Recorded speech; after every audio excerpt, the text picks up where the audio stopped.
After John Jones's big win at UFC 309, there's been a lot of talk surrounding where he should rank on the current pound for pound list.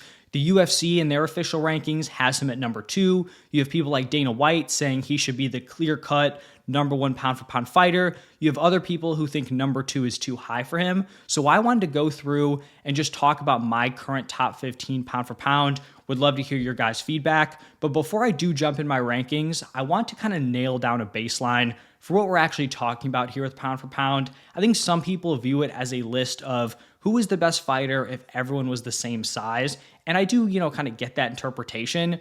My problem with that is that I just don't think the fighters above like 170 pounds can even compare to the lighter weight classes. Like if you made a flyweight or bantamweight champion, light heavyweight or heavyweight size, they would just completely run through the heavier weight classes. The lighter weight classes are just so much more skilled. So the way that I kind of view it is, how successful are you in your weight class? What does your strength of schedule look like? How dominant are you in your performances?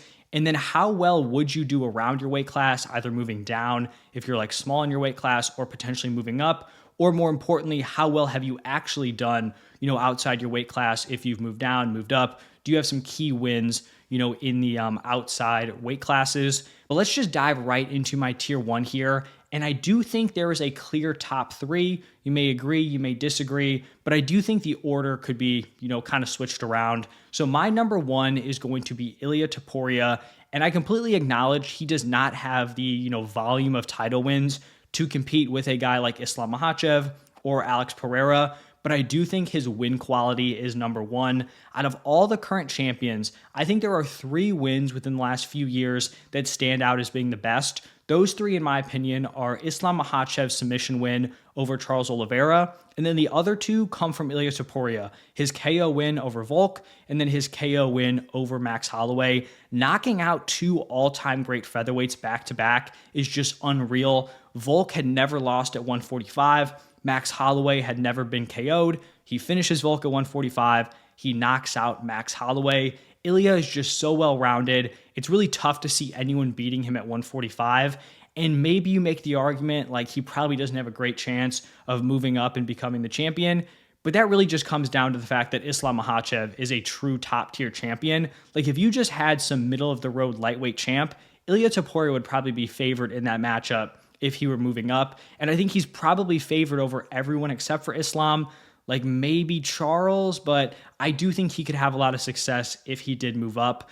My number 2 in the pound for pound rankings, it's going to be that guy above Ilia in the weight classes. It is Islam Makhachev. I think he also has a very strong case to be number 1. He has not lost since 2015. He has 4 title wins against very strong competition: Oliveira, Volk twice, Dustin Poirier.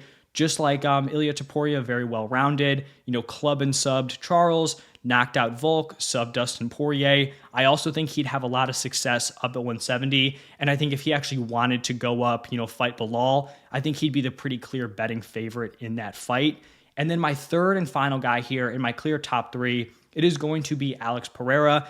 And if you're someone who really values success in multiple weight classes, I totally understand the case for him being number 1. He is the only fighter who has had championship level success in 2 weight classes, somewhat recently. Won the middleweight title in 2022, moved up, beat Jan, and then had 4 straight title wins against Yuri twice, Jamal Hill, and then Khalil Roundtree. So 4 light heavyweight title wins, the belts in multiple weight classes. That's definitely, a strong enough resume to potentially be considered as the number 1 pound for pound fighter.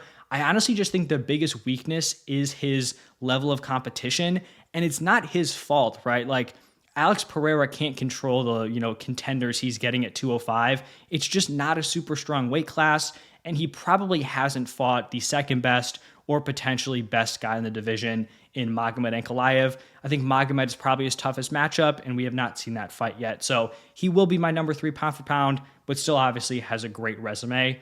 Now moving into my tier 2, this tier pretty much has like the newer champions, not the super long reigning guys, but we're going to start off here with Merab Dvalishvili. And this may seem high for someone who hasn't even defended his belt yet, but when you look at Merab's pre-title shot resume, it is insane. And he is the champ of arguably the best division in the UFC. So he had the clear decision win over O'Malley to win the belt. But before that, he had wins over Petr Yan Henry Cejudo and Jose Aldo, and, pretty clearly beat all three of them. I mean, those are three guys that could have definitely been, title defense level caliber opponents. Yan, I'm sure we'll get back to a title shot. Cejudo, I think, was coming off a title shot. And then Aldo, if he wants to, is always going to be towards the top of the bantamweight division. So for Merab, even though he doesn't have the volume of title wins, I do think being the champ of the potential best weight class in the UFC, he does deserve to be pretty high here. And then someone who I think is criminally underrated in the UFC rankings, it is Alexandre Pantoja. The UFC has him at number 11, and I just can't, even begin to rationalize how that makes any sense. He has 6 straight wins. He has 3 title wins. He has beaten 6 of the guys ranked in the top 10, and he has multiple wins over 2 of those guys in Brandon Moreno and Brandon Royval. So he's pretty much dominated the flyweight division, so much so that he is now defending his title against someone who, just was signed, doesn't even have a UFC fight. And it's not like flyweight is some sort of terribly weak division. Just because they don't get the same attention, it doesn't mean that, it's a bad weight class. I think it's, should be fairly competitive. Pantoja is just that good, and I do think he deserves more respect. That is why he is a top 5 pound for pound fighter for me.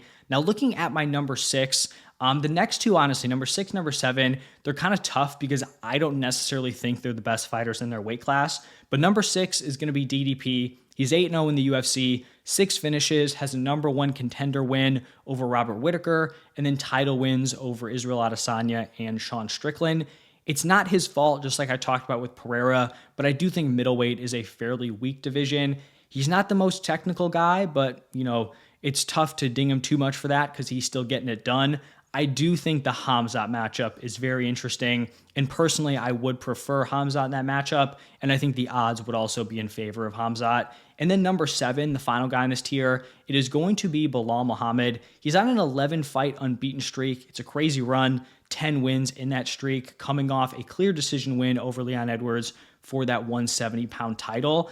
I'm just not overly optimistic that he has a very long reign here. You have a lot of fresh blood in the division, kind of approaching title shots with Shavkat, who he was booked against, had to pull out. You have Ian Gary now fighting Shavkat. JDM is on the rise here. I do think if he picked up a win over the Shavkat-Gary winner, that would really do big things for me when it comes to, where I'd be ranking him moving forward. So that's going to wrap it up for tier 2. Now moving into tier 3, this is actually only going to have 2 fighters, and this is just the heavyweight tier.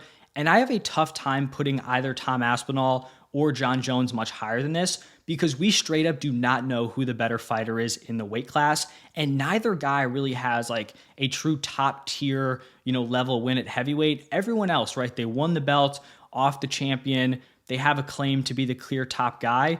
We don't know who is the best heavyweight between Tom Aspinall and Jon Jones, but my number 8 is going to be Big Tom, going with Tommy Aspinall here. He's really just been a Terminator since he came into the UFC. He's 8-1. His only loss was with that knee injury. He has 8 finishes, 7 of them in the first round, and 5 of those first round finishes are against top 10 level heavyweights. Has 2 interim title wins.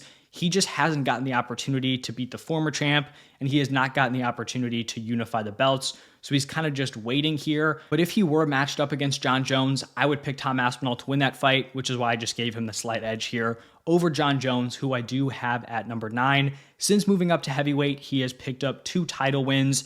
But here's kind of the issue here with Jon Jones. I think people see that Jon has the undisputed title, and they just like vault him up the rankings. But when we actually dive into that resume here, it's really not all that different from Tom Aspinall's. Like, he did not beat Francis Ngannou for the belt. He stepped into an interim title shot against Cyril Gane, who had lost in a title fight to Francis Ngannou. And then he picks up the win against Stipe, who's 42 years old, looks like way out of his prime. I honestly do think at this point that Tom Aspinall has the better strength of schedule. And I know Jon Jones has this amazing legacy. People hate when he's ranked this low, but we have to look at the current wins. When you're making an argument for current pound for pound, I can't be hearing about Jon Jones wins that he had 5, 6, 7 years ago, because I don't think that is super relevant to present day. You don't see Khabib in these rankings. You don't see GSP in these rankings, right? It is the present day pound for pound rankings, and Jon Jones just does not have the resume to back it up. And it also seems like he's not super willing to actually, fight the other best heavyweight in the UFC, which is Tom Aspinall. Now, moving into the 4th and final tier here, these are the non-champions, but definitely like the cream of the crop if you're not holding a belt. I'm going to start off here with Khamzat Chimaev, and he maybe doesn't have the resume or the title wins to compete with some of the other guys in this tier, but I straight up just think he is the best middleweight in the world. He'd be the betting favorite over DDP, undefeated, has quality wins at both 170 and 185, absolutely ran through Robert Whitaker. I think he'll be set up for a title shot, and I do think he'll get that opportunity and win. Then my number 11 is going to be Max Holloway. He's coming off the KO loss to Ilya. In the last 5 years, outside of Ilya, the only other person he's lost to is Volk. He has the big win against Justin Gaethje at 155. And so when I'm looking at these guys who maybe have held the belt but lost it, I like to side in terms of these pound-for-pound rankings with people who have success in other weight classes. Max Holloway definitely fits the bill. The other guy right behind Holloway has some wins over him. It is Alexander Volkanovski. Like I said, he does have the wins over Holloway, also lost to Ilya. The reason why I have him below Max is that he just doesn't have the success up at 155. Although I will say, right, he came super close to beating Islam. The second one was on short notice. Islam is a much tougher opponent than Justin Gaethje, but it still was not a win. He's 1-3 in his last 4. So I did, side with Max Holloway, but it's very close. And honestly, it's tough to have Volk ranked this low because he was like pound for pound number 1 for a little while. Sucks that he's outside the top 10, but 1-3 in the last 4, I feel like that's where he has to be. Now, my number 13 is going to be Aljamain Sterling, and I think he's also pretty slept on when it comes to pound for pound rankings. He had 3 title defenses at bantamweight. He lost the belt, but then he moved right up to 145 and picked up a win. So if I can have someone who just lost a belt, but then is going up a weight class, finding some success there, I think that definitely gives them a boost in the pound-for-pound rankings. He has a big fight coming up against Movsar Evloev. Then my number 14 is going to be Leon Edwards, coming off the loss to Bilal. This might seem low because he was pretty highly ranked, kind of was skyrocketed because Usman was ranked so high. But the 170-pound division definitely seems wide open, and he also did just look incredibly flat against Bilal. Like, I don't think Bilal is some sort of elite caliber champion here at welterweight, and the fact that it wasn't super competitive is not ideal. And then the final guy I have here is going to be Umar Nurmagomedov. Now, I think this spot could have gone to a lot of different guys. You have fighters who definitely have better resumes than Umar, but I think Umar definitely has a strong case of being the best bantamweight in the world. I think he'd be a betting favorite over anyone in that weight class. And so if you prefer the resume, I get it. I just straight up think he's the best guy here. But if you wanted to give this to like Arman, Oliveira, Strickland, O'Malley, Shavkat, I totally get it. But that is going to wrap it up for my top 15. Let me know your thoughts on these rankings. Who do you think should be higher? Who do you think should be lower? Who do you think was left off the list but shouldn't have been? But thank you all for stopping by, and I will see you in the next one.